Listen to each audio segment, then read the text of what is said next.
태초에 하나님이 천지를 창조하시니라. 땅은 혼돈하며 공허하고 흑암이 깊음 위에 있더라.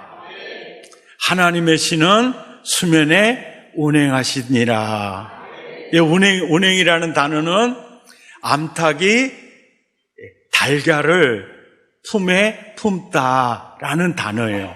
이게 운행하시다의 히브리어의 원뜻입니다. 직역하면 혼돈하며 공허하고 흑암이 깊음 위에 있는 이 우주보다 더 크신 성령님께서 암탉의 알을 품고 있는 것처럼 품고 있더라. 거기에서부터 이제 좋았더라, 심히 좋았더라. 에덴 동산으로 이 아름답게 성령님의 사역에 의해서 빚어지는 면에 대해서 우리가 지난주에 살펴보았습니다.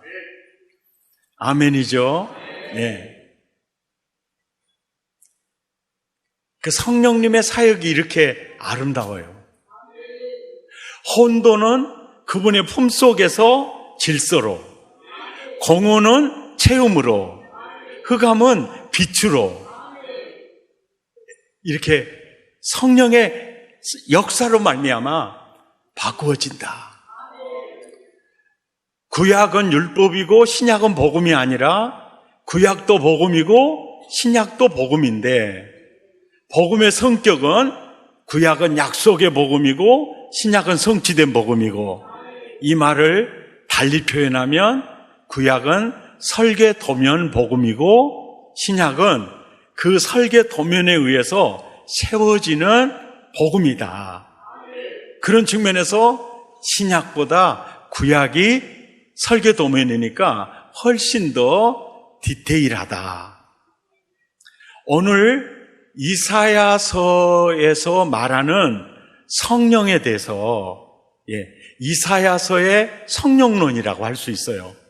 동시에 이 성령론은 전 성경의 성령론이라고 할 수 있습니다. 이것을 이제 오늘 도표로 딱 보여드리면요, 마침내 위에서부터 성령을 부어주시리니 광야가 아름다운 밭이 되며 아름다운 밭은 숲으로 여기게 되리라. 항상 성령에 대한 약속은요, 이런 구조로 돼 있어요. 힘으로 되지 아니하고 능으로 되지 아니하나 오직 나의 신으로 되느니라. 너희가 성령이 임하면 너희가 성령을 받으며 권능을 받고 예루살렘과 유대와 사마리아와 땅끝까지 이르러 내 증인이 되리라. 마침내 위에서부터 성령을 부어주시리니 광야가 아름다운 밭이 되며 아름다운 밭은 숲으로 여기게 되리라. 누구 능력으로? 성령의 능력으로. 성령의 능력으로. 그런데 이런 표현을 비유라고도 하는데 더 정확한 표현은 그림 언어예요. 그러니까 다양한 내용을 시각화해서 짧은 단어로 우리에게 이미지 메이킹을 시키는 이 논법을 쓰고 있다는 뜻이에요. 광야가 아름다운 밭으로, 굉장히 드라마틱하죠. 땅 얘기하는 겁니까? 사람 얘기하는 겁니까? 사람 얘기하는 거예요. 네. 여기에서 깊은 내용이 뭐냐면 성령을 부어주시는 목적을 보면, 성령을 받을 때 우리가 성령으로 거듭나잖아요. 이게 뭐냐면 죄인이 의인으로 거듭나잖아요. 마귀 자녀가 하나님 자녀로 거듭나잖아요. 그죠? 성령 임하면 땅끝까지 이르러 증인이 되리라. 증인, 복음의 일꾼, 복음의 제사장, 왕 같은 제사장. 바로 신분 변화죠. 그래서 성경은요, 서신서에서는 성령 부어주셨다라는 표현을 잘 안 쓰고 기름 부으셨다는 표현을 써요. 그 이유는 구약 성경에 이스라엘 백성들이 꿈에도 소원이 기름 부음을 받는 거예요. 왜? 평민이었는데 아론과 그 후손에게 기름을 부으니까 제사장이 되죠. 그리고 먹동 일을 하는 다윗에게 기름을 부으니까 왕이 되죠. 그러니까 기름 부음을 사모하는 이유가 기름 부음은 곧 이꼬르 신분 변화예요. 우리는 성령의 역사를 2000년 동안 봐왔기 때문에 성령 부어주심에 대해서 금방 알아먹는데요.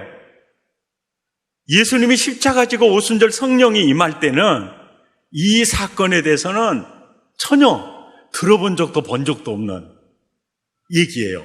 그러니까 성령 부어주셨다 그러면 무슨 말인지를 몰라요. 그리고 왜 부어주셨지 어떤 개념도 모르는데 기름 부으셨다. 그러면 우리의 신분이 바뀌었구나. 그래서 고린도후서 1장 21절에 보면 우리에게 기름을 부으시는 이가 누굽니까? 성령 하나님이세요. 그러니까 사무엘이 다윗에게 기름을 부었는데 성령의 기름은 하나님이 우리에게 부어주셨어요. 그래서 성령을 부어주셨다. 바로 신분 변화예요. 그리고 광야는 가치가 있어요, 없어요? 없지요. 아름다운 밭은요. 가치가 있죠. 가치가 바뀌어요. 무가치한 존재가 아주 가치 있는 소중한 존재로 바뀝니다. 그래서 내 눈에는 네가 보배롭고 존귀하다. 이게 성령으로 거듭난 우리들을 향하신 하나님의 표현이에요. 가치가 바뀌죠. 그 다음에 광야는 쓸모 있는 땅입니까? 없는 땅입니까? 아름다운 밭은요. 쓸모가 있는 땅이죠. 성령이 임하면 영도가 바뀌어요. 영도가 바뀌어요. 그 다음에 영향력이 바뀌어요. 광야는 아무 영향력이 없어요. 아름다운 밭은 선한 영향력이 있죠. 우리가 성령으로 거듭나면 사망의 냄새가 아니라 우리는 천국 냄새를 내게 돼요. 생명의 냄새를 드러내게 됩니다. 이게 성령의 역사예요. 그리고 광야와 아름다운 밭은 상태가 드라마틱하게 바뀌어져요. 이것은 땅 얘기를 하겠어요? 사람 얘기를 하겠어요? 사람 얘기. 그래서 사람의 영혼의 상태가 바뀌어요. 마음의 상태가 바뀌어요. 육체의 상태가 바뀝니다. 인격도 바뀌어요. 그리고 환경도 바뀝니다. 어느 영혼만 바뀌는 게 아니고 인격만 바뀌는 게 아니에요. 이것을 가리켜서 전인적 회복이 일어나요. 이게 성령의 역사예요.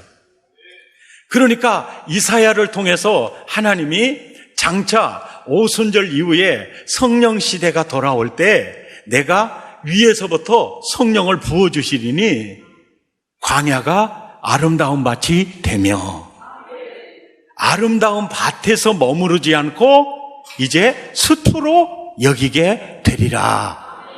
아름다운 밭은 한 가정을 기름지게 할 수 있는 영향력이 나오지만 숲은 지리산, 설악산, 무등산 그러면 몇 개씩 몇 개 군을 먹여 살리는 산소와 물이 공급이 되는 것이 바로 숲이에요.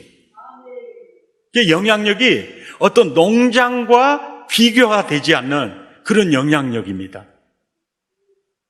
아멘이죠.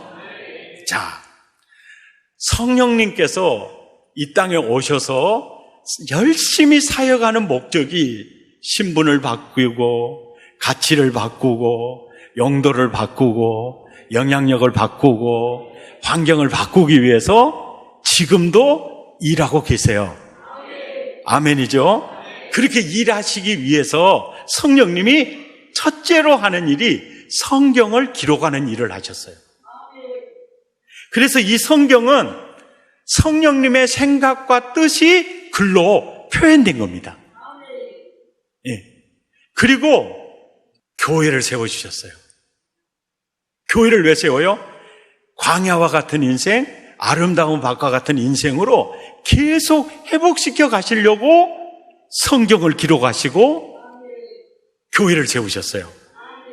그리고 다음에 일꾼을 세우셨어요. 사도행전 13장 2절을 보면 함께 읽죠. 시작. 주를 섬겨 금식할 때에 성령이 이르시되 내가 불러 시키는 일을 위하여.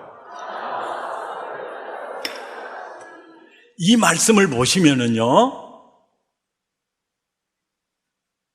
시키는 일을 위하여, 성령님이 시키는 일을 위하여 바나바와 바울을 부르시죠. 자, 일을 행하시는 주체가 성령님이십니까? 바울입니까? 성령님이에요. 성령님이에요. 우리가 성령 사역을 오해하게 되거나 성령 운동을 오해하게 되면 그냥 일을 하는 주체는 나고 성령님이 도와주는 스폰처럼 이렇게 여기게 되면 굉장히 죄송한 역사예요. 그러니까 여기 와서 설교하고 하면서도 성령님, 주님의 마음에 딱 맞는 도구로 나를 써주십시오. 예, 이 사역의 주체는 성령님이시고 그 성령님이 시키시는 일을 위하여 나 이 자리에 서 있잖아요. 예, 주객이 전도되면 절대로 안 되거든요. 근데 사역을 하다 보면 이게 바뀔 수가 있어요. 그럼 굉장히 죄송한 거죠. 성령님, 성령님의 도구로, 성령님의 입과 성령님의 손발로 귀하게 잘 쓰여지기를 원합니다. 주여, 성령의 파도를 타고 제가 사역하기를 원합니다.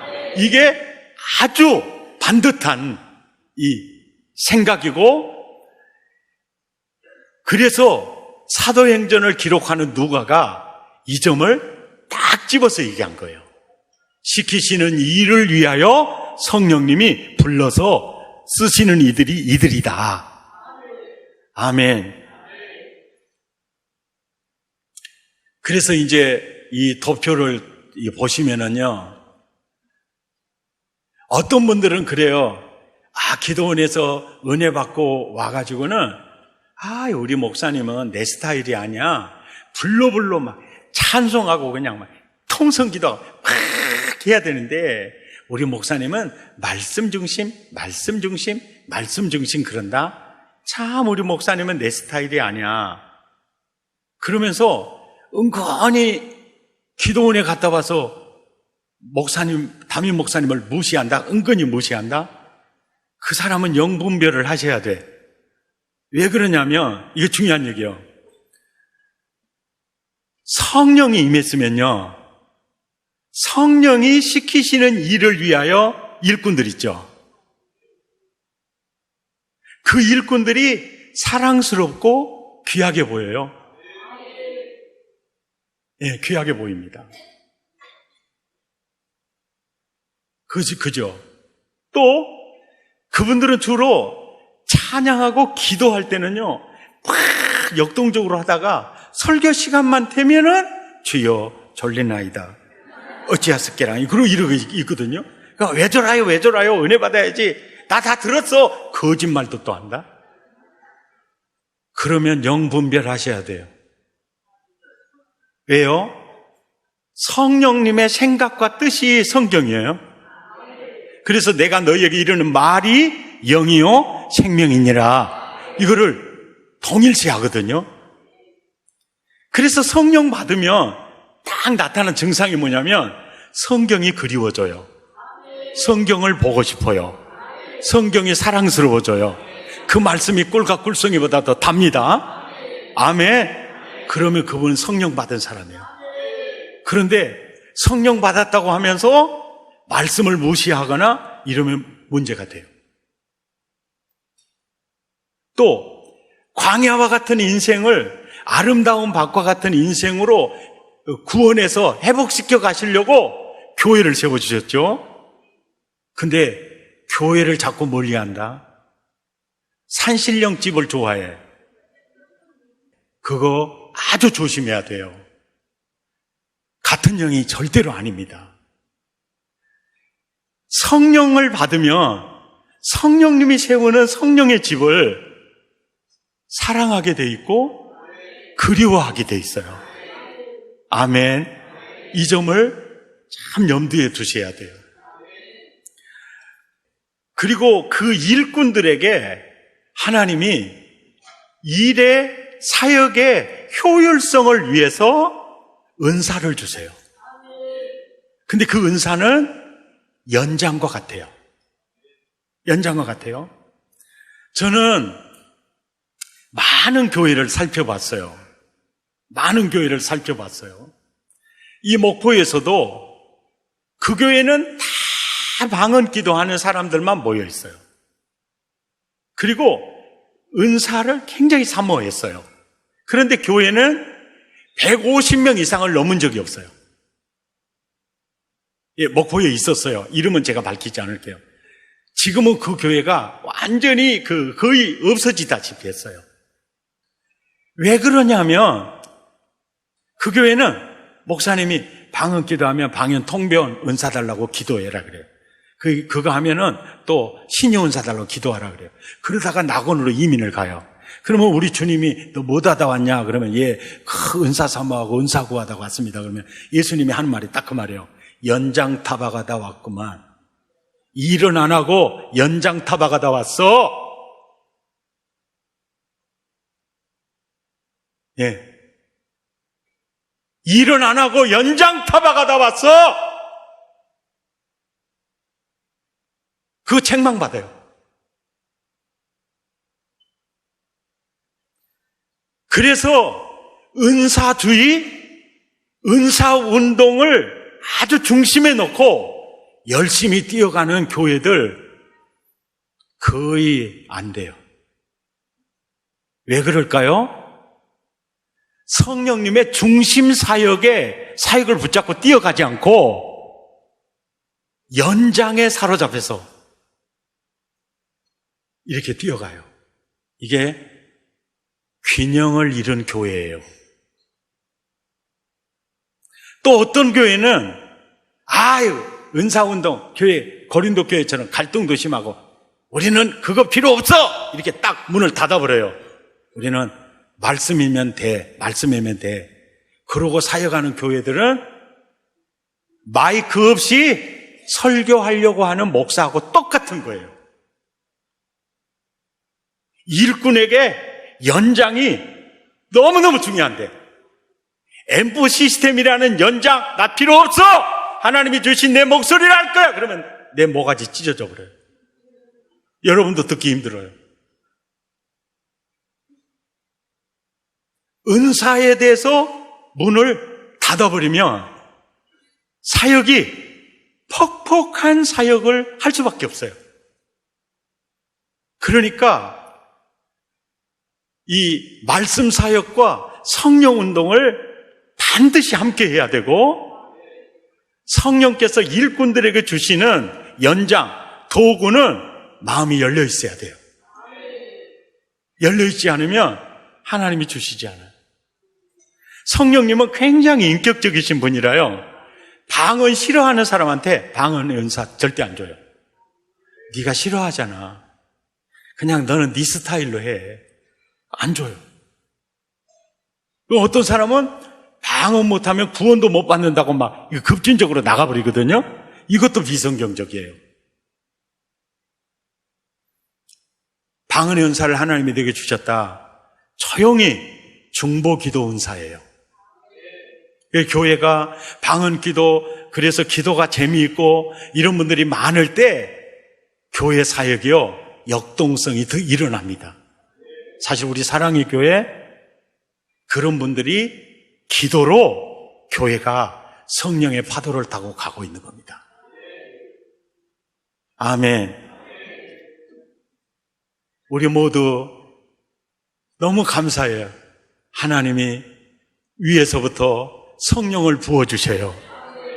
광야 같은 인생 아름다운 밭으로, 더 큰 영향력을 미치는 수투로 만들어가고 계세요.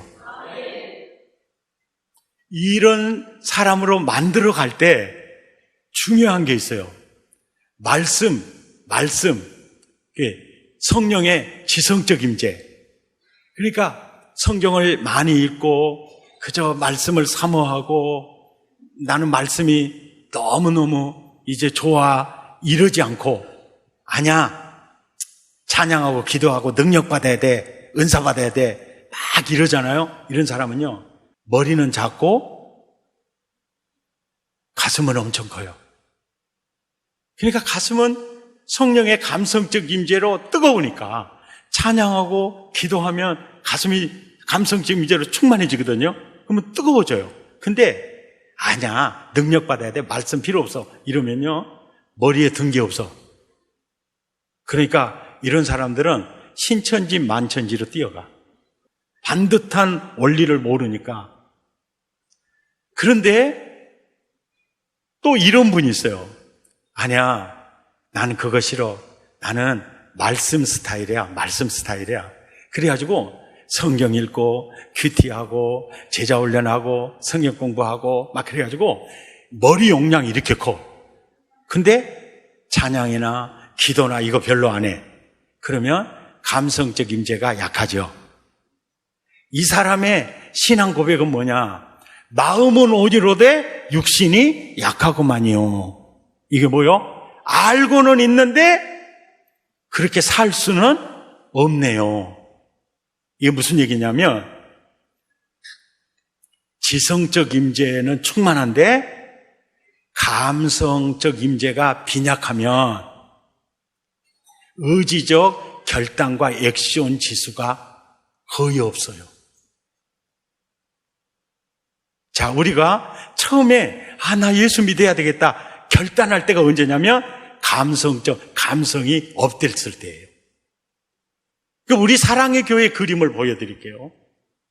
뭔 말인지 알겠죠? 말씀 충만, 그죠? 그러니까 지성적 임재도 충만하고 감성적 임재도 충만하고, 그러면 의지가 성령의 역동에 의해서 자연스럽게 움직이면서 역동성이 살아나요.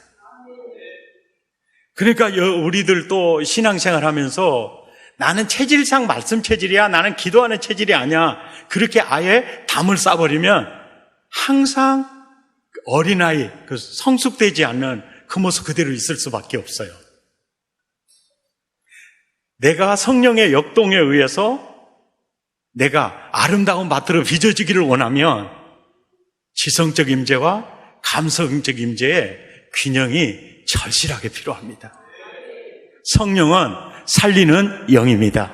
성령은 회복의 영입니다. 아멘. 이 성령의 품에 우리 자신을 맡기시고 성령이 이끄시는 대로 균형 있게, 교회가 오늘 또 세상에 광야와 같은 인생 많잖아요. 다 구원해서 영도를 바꿔가야 합니다. 가치를 바꿔가야 합니다. 영향력을 바꿔가야 돼요.